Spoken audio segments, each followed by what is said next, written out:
The woman, the myth, the legend. Assata Shakur.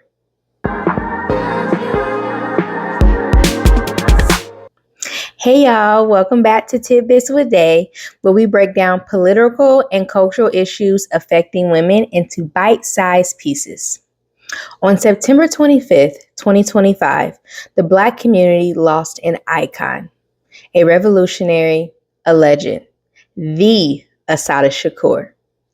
I would be remiss if I didn't dedicate at least one video on this channel to her. I cannot call myself a feminist and not honor the woman who literally sacrificed her life and her freedom for liberation. So, a brief history on Assata Shakur, her story, and how she reached legendary status. Assata was actually born Joanne Deborah Byron on July 16, 1947 in Flushing, Queens. She was a political activist, revolutionary, and eventually a fugitive who was a member of the Black Panther Party and later the Black Liberation Army, or BLA.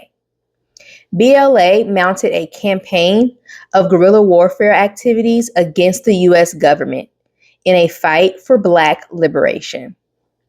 Assata was thrusted into the spotlight after she escaped from prison in 1979 with the help of her BLA comrades to Havana, Cuba, and was later granted political asylum by Fidel Castro. 2 years before this, she was convicted in 1976 on first-degree murder for the killing of a New Jersey state trooper. The trooper and other officers pulled over the car Assata and other BLA members were in for a traffic stop when a shootout between the two groups ensued. Multiple people were injured and wounded, and 2 were murdered, one being the law enforcement officer.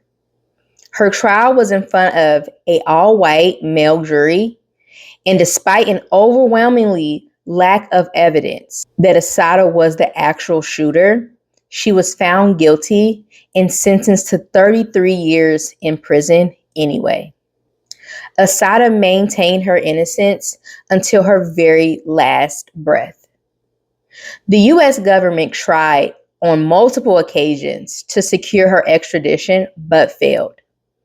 And in 2013, she was added to the FBI Most Wanted Terrorist list, the first woman to ever be added to the list in its history. The U.S. government wants you to remember her as a murderous war criminal, but we know better than that. Every accusation from the U.S. empire is always an admission of guilt. Assata fought for liberation. She was a beacon for freedom, and her existence alone was a big FU to the U.S. empire. She was one Black life they couldn't take. She was one woman they couldn't scare or control into submission. She stood strong in the face of opposition, racism, and even misogyny from within her own community.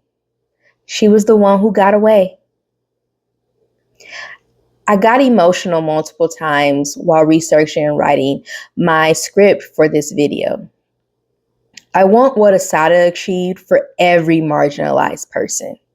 A chance to live, like really live, free from state-sanctioned murder and oppression, free from fear and lack of resources. I want peace for us. I want liberation. Assata died a free woman when she was ready, not when the state deemed it so. Assata got away, and I pray all my girls and all my homies get the chance to. If you would like to learn more about Assata, her story, and her background, pick up a copy of her autobiography titled Assata. Thank you all so much for being here with me today and listening to this very important video.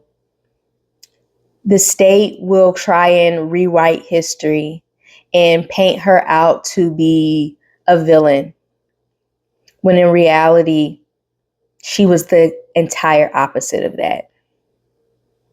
She was the one who got away. That was truly her only crime. If you haven't already, subscribe to my channel and join our community in support of women's liberation.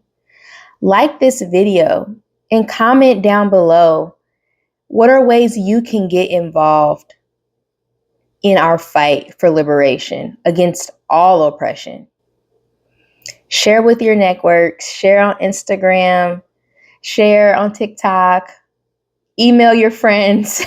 Let them know that we are over on YouTube doing the work. We're organizing, we're educating, and we're informing. And this is just the beginning.